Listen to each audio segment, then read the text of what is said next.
It was a sweltering summer afternoon, and the oppressive heat hung heavily in the air. In a small southern town, life moved at its own unhurried pace, where people knew each other by face, if not by name. The local grocery store on the corner served not only as a place to buy food, but also as a gathering spot where neighbors exchanged gossip and the latest news about the town, the economy, and even the weather. For General Leo Harrison, this day was different. He had recently returned home after a long and successful career in the U.S. Army.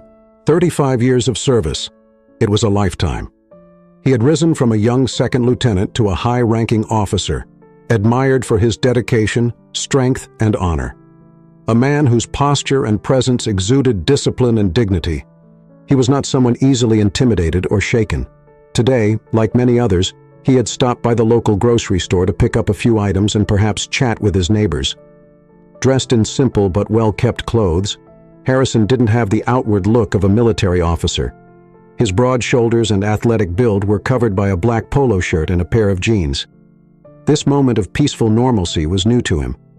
After years of military life, he sought serenity and peace in this small town. Harrison parked his black Chevrolet Tahoe in the lot, turned off the engine and stepped out, taking a deep breath of the hot air. Officer Andrew Brown, patrolling the area, noticed Harrison. Brown was new to the town, having transferred only 6 months prior. Young, ambitious, but also, according to many, too rigid and biased.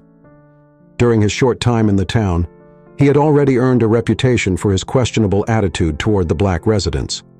Brown had an underlying insecurity, and it showed in the way he dealt with certain people. When he saw General Harrison, Brown's attention immediately focused on the man's confident walk and composed demeanor. Bias and suspicion crept in instantly. A black man driving a nice car, dressed too casually. Something didn't sit right with Brown. Without any rational reason, he decided this man looked out of place. "I'll just check his ID," Brown thought as he approached Harrison. "Hey you!"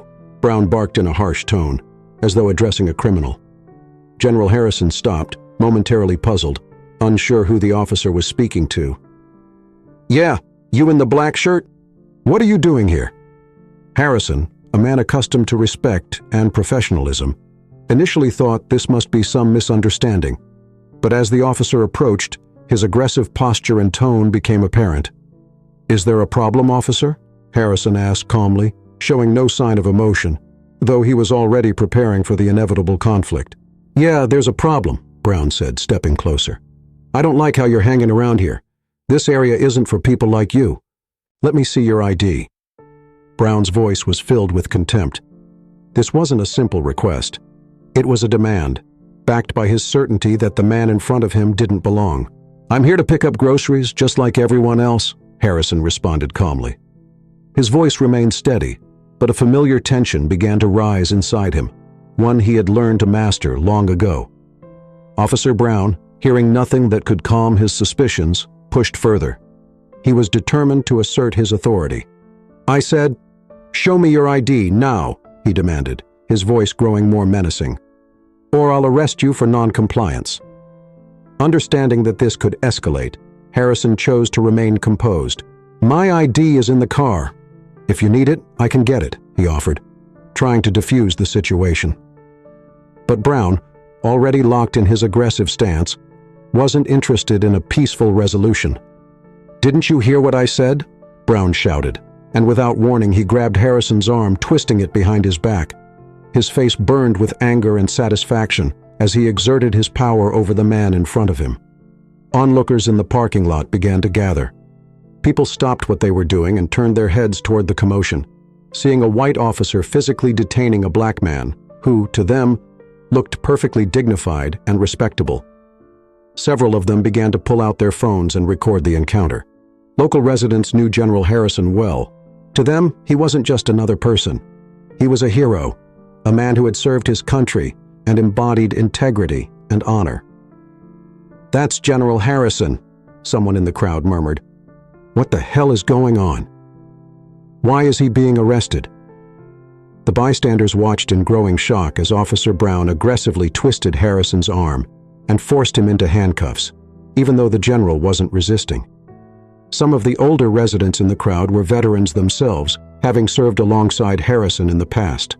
They were horrified by what they were witnessing. The tension in the air thickened with every passing second.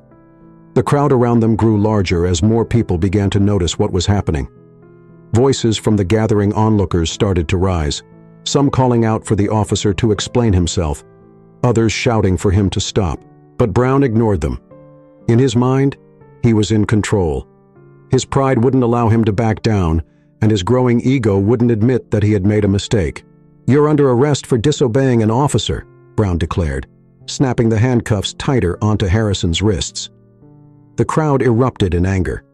People began to shout louder, realizing that this wasn't just a routine stop. This was racial bias playing out in front of their eyes. "Let him go," an elderly woman yelled from the crowd. "That's our general. He served our country." But Brown wasn't listening. He felt fully in control, intoxicated by the power he wielded in this moment. The scene was quickly becoming a symbol of the racial tension that had lingered in the town for decades, now bubbling to the surface. Minutes later, another patrol car pulled up to the scene.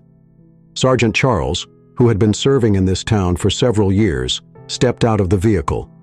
He quickly noticed the crowd, and at the center of it, his colleague Brown, handcuffing General Harrison. Charles immediately knew something was wrong. "What's going on here?" Charles called out as he pushed through the gathering crowd and moved toward Brown and Harrison. "Everything's fine, Sergeant.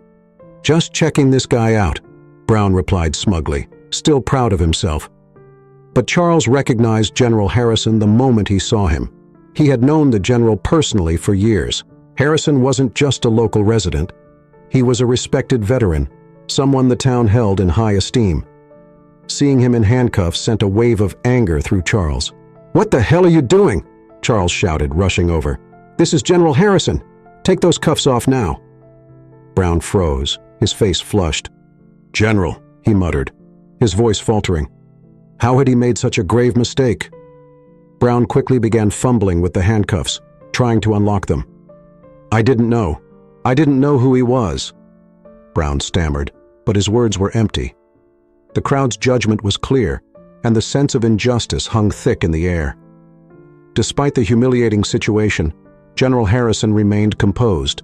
He understood the gravity of the moment and the deep-seated issues it represented. He wasn't just facing an overzealous officer. He was confronting systemic bias and the ignorance that fueled it. "We all make mistakes, Officer Brown," Harrison said quietly, as the cuffs fell from his wrists. "But your job is to protect, not to humiliate.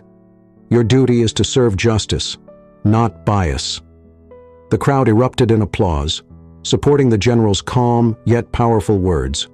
Sergeant Charles immediately announced that Officer Brown would be suspended pending an investigation, and the weight of the situation became clearer to everyone present. Officer Brown stood there, head down, realizing that his career might now be in jeopardy. He had let his bias cloud his judgment, and now he would face the consequences. Sergeant Charles immediately announced that Officer Brown would be suspended pending an investigation, and the weight of the situation became clearer to everyone present. Officer Brown stood there, head down. The incident at the grocery store quickly made headlines. Video footage of the altercation spread like wildfire across social media, sparking conversations nationwide. People from all over the country began discussing the enduring presence of racial bias in law enforcement and how it plays out in everyday situations. For many, the story of General Harrison became a symbol of the fight against discrimination. Officer Brown was dismissed from the force after an internal investigation. He publicly apologized to General Harrison and the town for his actions.